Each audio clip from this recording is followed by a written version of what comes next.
What rules, procedures, and expectations do you set up at the beginning of the year, and how do you communicate them with your students? My expectations that I set up are pretty standard for Piscataway High School. I try to make them very high because I believe that all the students can achieve it. They're very, very basic. The key core of what I do is establishing respect. I'm very, very open with my students about what my expectations are. I think communicating everything to the kids is very important, and I think explaining it to them.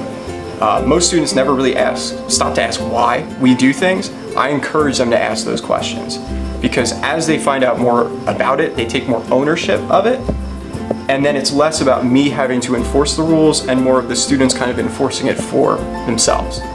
In that sense, behavior and discipline problems decrease pretty dramatically, and we can really focus on moving ahead as a community of scholars, which is good. Well, my first set of rules always for whatever class I'm teaching, always are centered around respect. As long as the students respect themselves, that's super important for me, and they must respect me, obviously, as their teacher.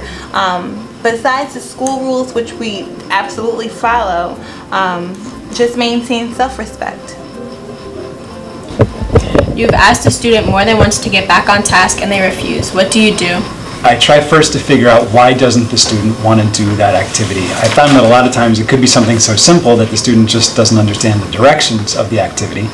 So I make sure that they focus up back on that activity, make sure that they understand what the directions are, and a lot of times they'll get right back to doing what they should be doing. I try to focus on the activity to make sure that that is the most important thing that they're working on.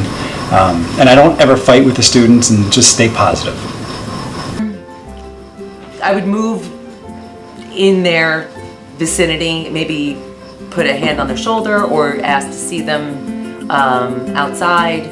We try to keep it as contained as possible. If it's something, making this, if it's something that's egregious, that's disrupting the entire class, that has to be addressed. But if we are all on page 42 and the student over here is not, try to make it quiet because I have made that mistake in the past. I've been teaching since I did my student teaching in 1992, a long time ago.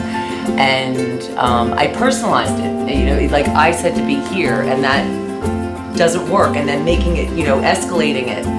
So really trying to keep it as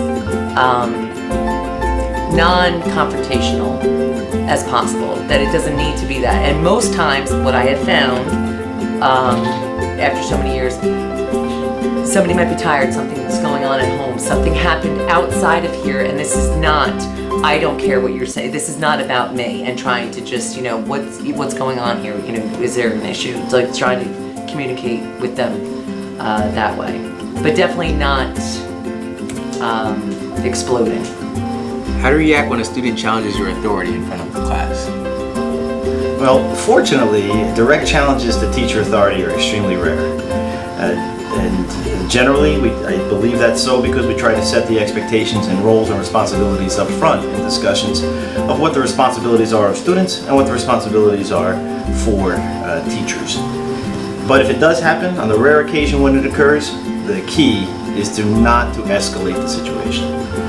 To do that, I just really try to emphasize that the student has choices, and that the choices that the student is acting through their behavior really dictate the consequences. So essentially, students are in charge of the consequences that occur through the behavior choices they're making.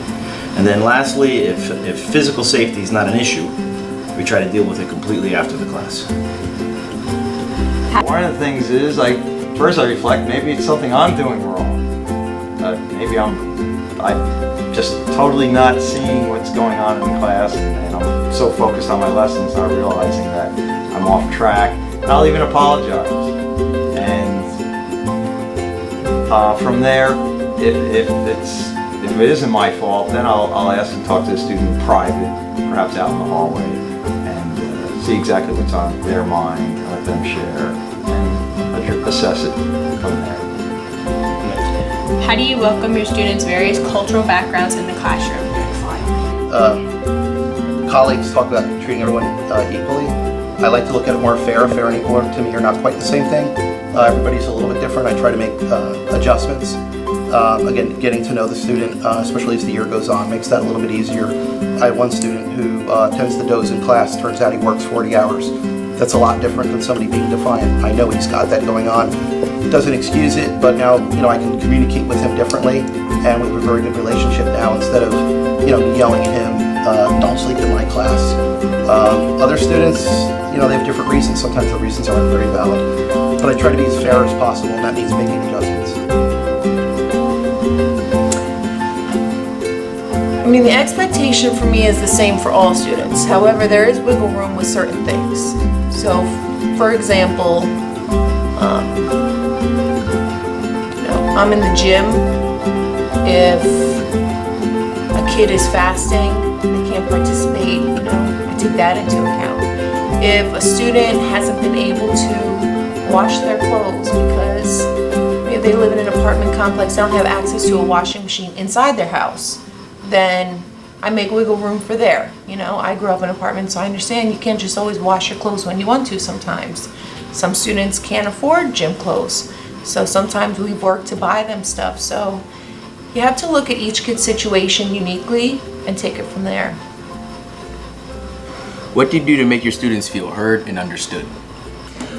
I always restate what students say. Like I will say, oh, that's right, what that person said is exactly what we're talking about. So I try to restate, even if it's a day later, I'll be like, yes, remember what so-and-so said yesterday? So I always try to bring up what the student is saying and try to relate it to whatever topic we're on at that moment. I keep the lines of communication open. Actually, we're communicating throughout the course of the day. I am a believer that you need to create a rapport with students. I'm not going to say a personal level, but they feel like it's personal, so there's a level of comfort and ease, and because of that, you hope they don't want to disappoint you and stuff, and that it matters what you think, and they understand you're not just here to collect a paycheck, that you actually care about their progress or what's going on with them. How do you encourage participation from students of various cultural backgrounds? How do you encourage participation from students of various cultural backgrounds? I do so slowly. It goes back to the rule of respect and helping my students feel empowered and like they can take risks in my class. But as with any group of people, you're going to have folks who are ready to jump right in there and participate and be extroverts. But then you're going to have those students who are more introverted or shy or just don't like the spotlight, and their way of participating is through eye contact and through body language and through side conversations or handing in work early. So I try to make sure I have this mindset where I'm allowing for multiple perspectives and points of view and frameworks, because everybody's raised differently, everyone has different cultural values, and so I have to constantly remind myself what looks like classroom participation to one student might be different for another student based on all of the different pieces that make us who we are.